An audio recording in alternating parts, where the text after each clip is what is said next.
Okay. Hi, everybody. I'm super happy to be here. This is my second or third time doing things with APIsec University, and I've just had such a positive experience every single time. So shout out to Christine and Dan and the whole team for just putting on a great event every time. We're going to talk about dev portals today. Now, one thing that I will preface this and say is that I am not a developer. I've never played one on TV and never will. Um, I've worked alongside thousands of them in my career, though, and they're my favorite people. My wife is a developer. She's a data engineer. I love how developers think and solve problems. But all that to say, I work currently at a company called HCSS, which you may have heard of, you may have not. We're based out of Houston, Texas. I'm based out of Denver. So we're remote first. Been around for about 40 years. Our industry serves mostly horizontal construction. So when we think about heavy civil construction, when I say horizontal construction, I mean not vertical. So not buildings, not skyscrapers, houses, but bridges, civil engineering, pipelines, highway, energy, solar, wind, utilities. It's a really fascinating industry to be a part of. I got my start in my career as a teacher. I worked both in the US and overseas, but really dug in my heels in tech in cybersecurity. And I've had to take my own security awareness training at every single company I've been at in the last decade and a half as I've moved through my career. And for some reason, they don't let me skip it. But APIs are, I really owe everything to APIs. They have a very special place in my heart because I've never gotten a job in tech that wasn't because of APIs. I've worked in nonprofit tech, I've worked in fintech as a product manager, I've worked for Volkswagen, and now I'm with HCSS. At HCSS, I am our senior platform data and data product manager, which means I get to make decisions about our data warehousing, about our identity and access management, our APIs, our Power BI, our SQL, everything that deals with data and how we present this to customers. And so APIs are near and dear to my heart there. I do author a publication called the API Nerd, which if you just Google it, it'll pop right up. And I love to hike. I love to read. And my kids and I are obsessive about tabletop role playing. Is this showing on y'all's screen? I'm not seeing that. This is changing here, Dan. Oh, look at that. We've got to click on it here. Okay, perfect. So that was my intro. What we're going to talk about today is a couple of things. We're going to talk about what is a developer portal? What are the elements of a great developer portal? Case studies. We're going to look at some popular dev portals out there and what the role, of course, that generative AI plays in all of that. So what is a dev portal? I want all of you to do me a favor, and I would like if everyone could go and Google your company developer portal, bring it up in a side window, and we'll come back to it. So what is a dev portal? Dev portal is a centralized place that is the interface between your company and your API consumers. It's where developers go to understand how your API works, get access to it, try it out, and ultimately to build on top of it. You can think of it a little bit like your storefront, your documentation, your help desk, all rolled into one. Why are developer portals important? Or really, why should you care about having a good developer portal? Really, it impacts directly your business. Without a developer portal, your APIs, your support, your onboarding don't really scale. Ultimately, your developer portal is a trust signal out to the industry that you work in. So if your developer portal feels outdated, confusing, neglected, developers are going to assume that your API is also outdated and neglected. So like I said, we're going to come back to pulling up your company developer portal. So what I would like everyone to do, if you don't already have it up, we are going to audit and judge your developer portal together. So pull it up. Um, and follow along. As we go through, I'm going to talk about different elements of a great developer portal, and I want you to use this moment to audit your dev portal. If you're not part of a company that has an API developer portal, or if you're on the job market, pull up one you admire. So an app you use every day. Maybe it's WhatsApp or Slack or whatever it is, something you use every day. Go and Google Slack developer portal. And we're going to go through different elements of a great developer portal. I'd like you to check off what you have or what is in front of you. Write down anything that's missing, and keep tally of how many of those are missing, because we're going to bring it back in the end and we're going to see how many you do have and how many you don't have. And I want you to throw them in the chat at the end. So if you're missing more than 3 or 4, it's not a red flag. It's really an opportunity. And so let's go through these opportunities together. So first things first, when we're getting set up with an API, the first thing we're going to do really is to get started with our API. So every API, shout out to my developers in the chat. I see you guys there. Every developer portal should have a quick start guide. And so if you are if you're looking at a developer portal right now and you don't see something like getting started or quick start, mark that down. Every developer portal should have in the very, very tippy top as the first thing, a quick start guide, teaching users how to get started, how to run with the API. Next thing that we're looking for here is key instantiation. Okay, so give devs a clean dashboard where they can generate, rotate API keys, make their scope selections, get their credentials, and get off and running. Especially for your enterprise clients, you don't want them to have to call into support and dig around for how they get started with an API. That's just going to create a lot of friction and not really build trust with your users. Next thing we want to see, Postman collections. So a pre-built Postman collection is going to allow developers to test your API immediately without having to write a single line of code. They're going to get ready to go environments, authentication headers, sample payloads already set. It's going to shorten their onboarding time dramatically, reduce errors. And bonus to you is it's going to increase your adoption because the first interactions are smooth, right? We don't want that friction right off the bat. Next thing, CLI, command line interface tools. So why do we want this? Well, CLI tools are going to enable developers to interact with your API programmatically. So it's ideal for if you're automating or if you're developing locally, if you're scripting. So this is going to allow developers to create, configure, manage resources right from their terminal. It's going to support faster workflows, speed up integrations, and enable really increase like the stickiness of your API, right? So this is something as product managers we think about a lot, is API stickiness and how long customers stick around in our business. And so if your tools are embedded within their workflow directly, they're going to stick around a little bit longer. Next thing that we like to see, sandbox environments. Please, please, please don't give people access to prod if they have not successfully used a sandbox. A sandbox is a separate non-production environment where your developers can test APIs without any risk. They can experiment, troubleshoot, validate integrations, and it lets us explore without messing up real-time billing, data, permissioning, and is really ideal for when things are getting up and started, when you're getting partners onboarded, customers onboarded, and is really going to reduce the potential mishaps by bad API calls. It makes you more enterprise friendly too. It's very table stakes in an enterprise environment. Next, an SDK.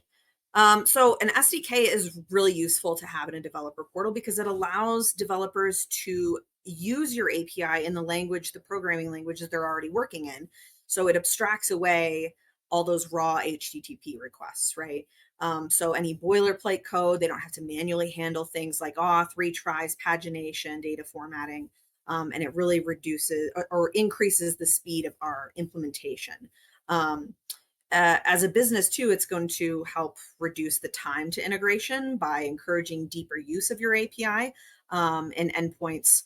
When they're easier to work with, people are going to use them more often.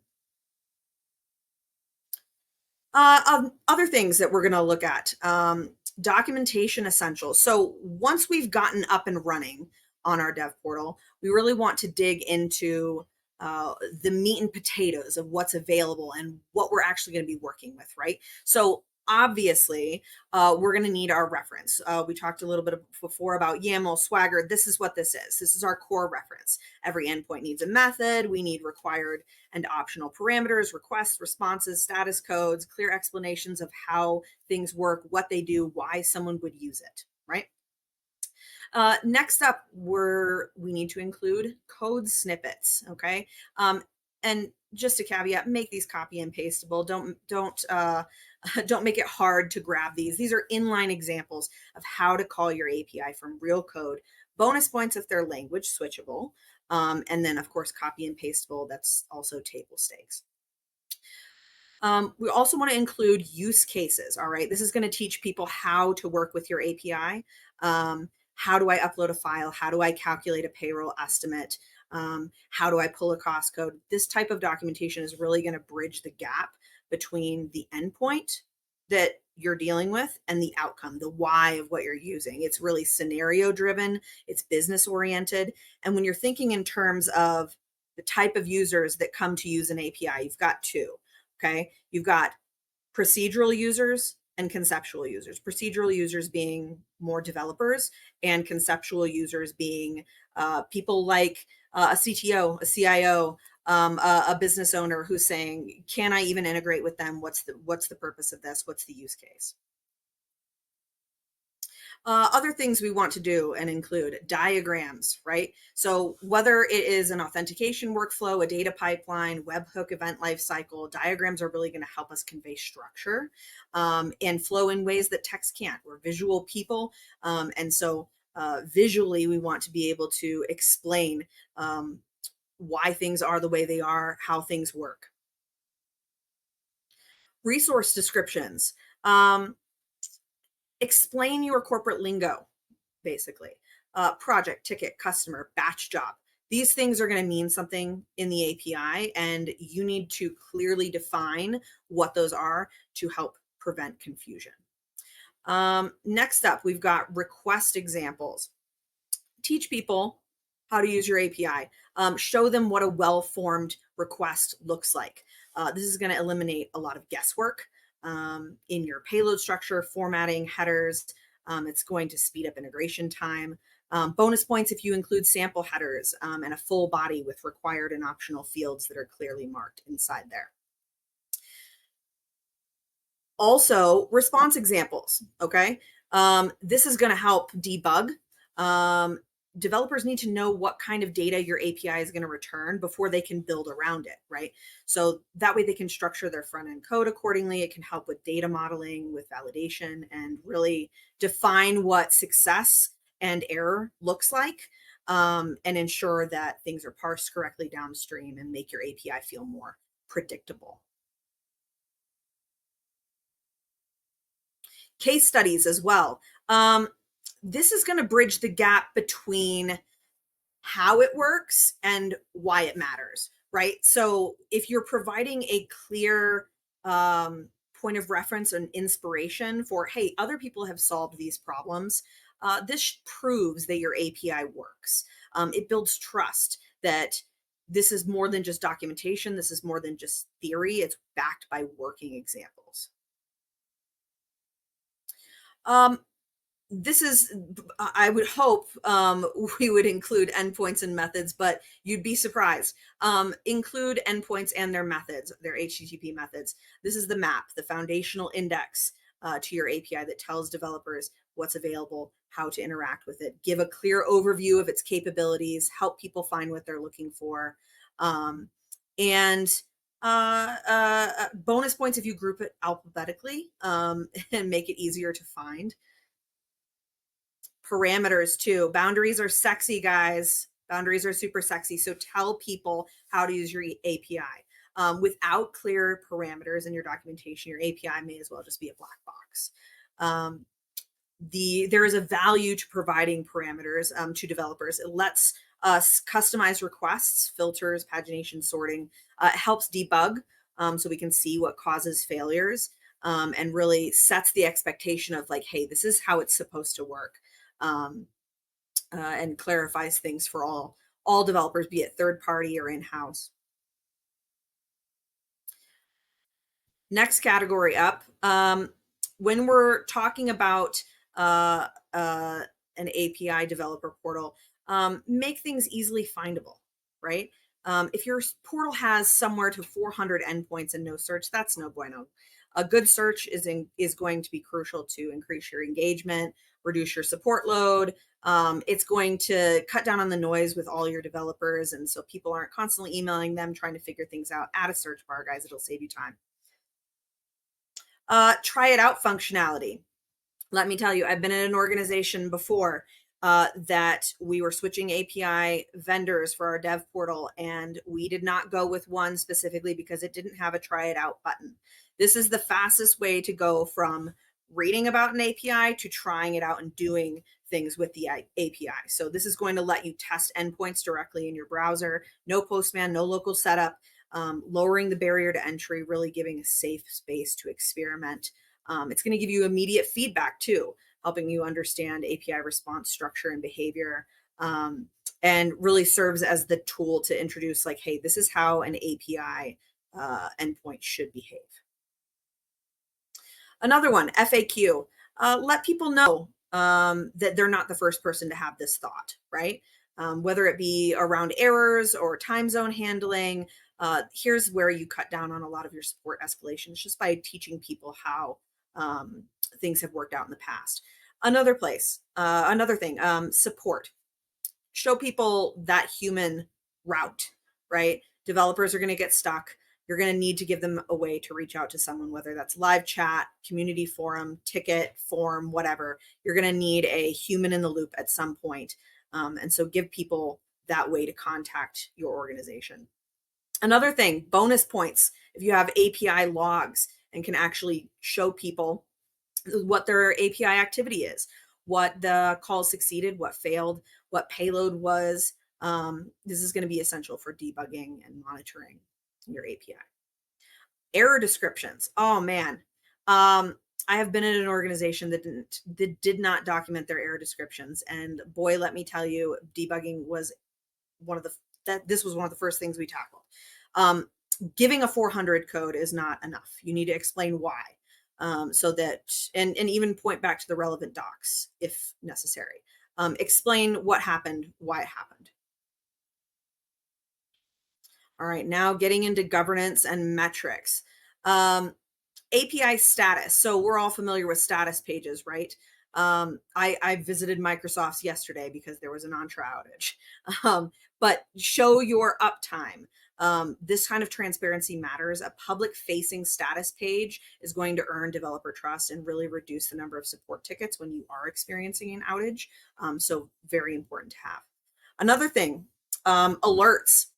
So if an integration breaks or rate limits are hit, or if or any type of event occurs, you can alert them via email, webhook, a dashboard. This gives you the ability to be able to respond very quickly and handle these things before they become problems. Rate limits, everybody's favorite four-letter word. Make your rate limit policy visible in the docs. The dev dashboards, response headers, better yet, let users manually upgrade their limits, charge for it if you have to, but put a threshold on your API. Don't just let people hammer your firewall. I mean, we're at APIsec, right? You want to be able to provide guardrails to keep your API safe. Another thing, changelog. Tell people what's changed with your API. New fields, new behaviors, breaking changes. This is really essential for long-term lifecycle management. Next one is TTFC, or this is time to first call or time to value. How long does it take for a new developer to get up and running and make their first call. Bonus features. If you don't have these, fine, but you probably should. SEO. Um, I read a great article this morning coming out of Pronovix and Christoph Van Tom's team, talking about findability and discoverability of your API developer portal. You see here, I Googled open banking API, and what's the first one that popped up? Plaid. Is that the only one that exists? No, but let me tell you, they got their SEO down. Make sure that your API portal is findable and discoverable. Mobile. Not all developers are behind a computer. Make sure that your site is mobile friendly. I mean, I probably once a week am on my phone and someone from my team asks me a question about, is this available? And I'm able to just pull it up on my phone, look through our developer portal and say, yes, it is. No, it's not. Okay. And then I promised you we'd talk about it. GenAI. There's so much that goes into this. This could be a 45-minute to an hour long talk in and of itself. However, it is important to talk about your developer portal is no longer just for humans. It is now being read, parsed, interpreted by LLMs.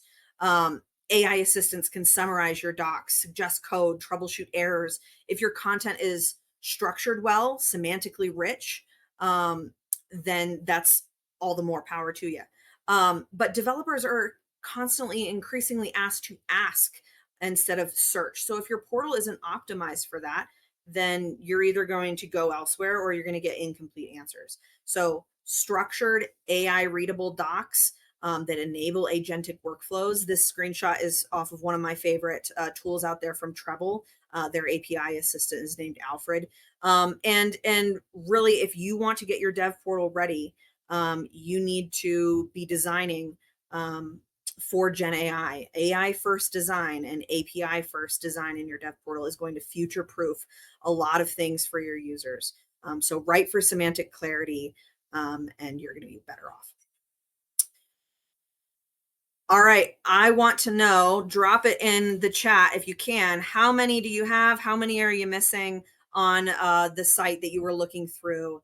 I'm curious what was out there, what's not out there.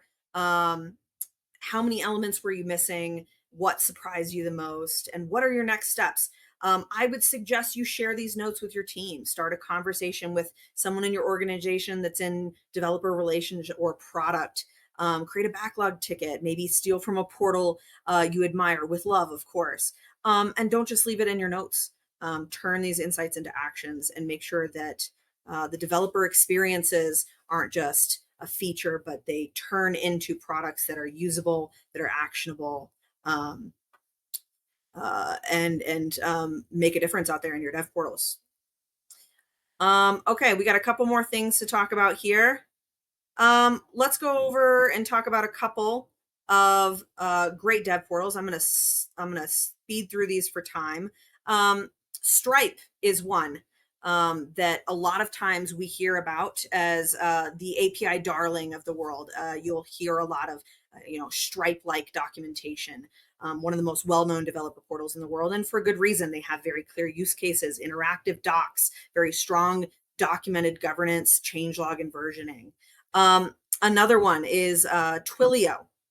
So Twilio is another crowd favorite, really, and they stand out because they have a lot of copy and pastable examples in every language.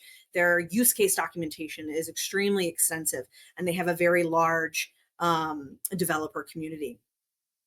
Another one is Mapbox. And so when we think about Mapbox and their developer portal, they have some really cool things. They have dynamic documentation that responds to the parameters you actually put in the code snippets. So what you see is what you code. It's very cool.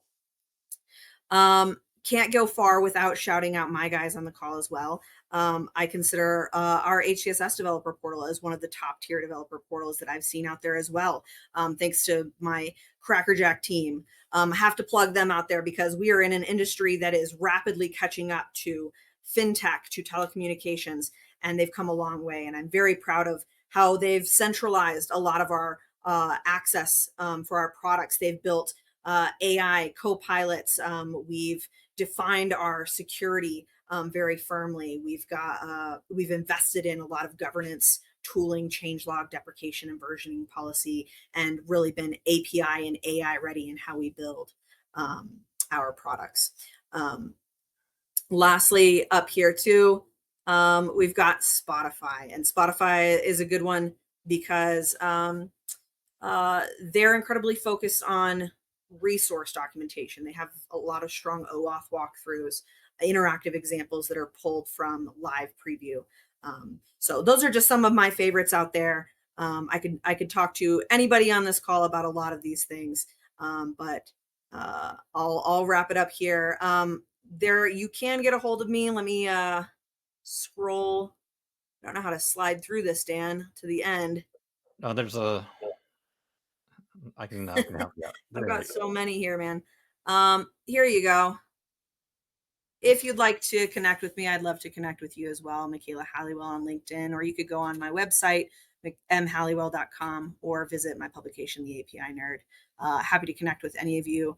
And of course, if you'd like the slides as well, I can provide those to you. Just shoot me a That message would and be I'll send awesome. it over. Yeah, easy peasy. There are a ton of people asking for the slides here. Oh, We yeah. just got a sec here. I did want to ask Goran asked the question that I think is on a lot of our minds, which is like, is exposing so much info increasing our attack surface? Is there a security risk to be concerned about? I mean, you can gate who you expose it to as well, Dan, right? Yeah, They that don't was have going to to be be my public. ultimate question. Like, should we restrict who has access to the portal? 100%. You can do that. I've been at organizations that do, and I've been at organizations that don't. I wouldn't say it necessarily cuts down on people trying to attack you, but you can risk exposing too much of your architecture and code thinking by putting too much out there on the web. 100%. So that's why I say lead with the use case, right? Make sure you have the security buttoned up, obviously, but lead with the use case and don't expose things that aren't going to be used. That's why metrics are important, so we can tell what is being used, what isn't being called. We can put things behind and make them private if we need to. But developer portals are important. Don't just give out a PDF of your APIs either. I mean, we want things that are gated and secure. But yeah, it can. And what about like one last thing is like standing up a portal, like, do you build your own, or are there, are there tools out there that you can deploy Oh, or purchase? yes to both. I have hard coded one before in the past, actually twice before. I've hard coded a developer portal and been the only person on my team building a developer portal. And I have been in teams of 50 building a developer portal where we use enterprise tools like README and Redocly and um, uh, Treble is a good one. Speakeasy. I mean, there's you um, throw a coin in any direction in the API space, and you're going to hit documentation tooling. Yeah. There's some commonly used ones out there and some great ones for sure, depending on what you're looking for.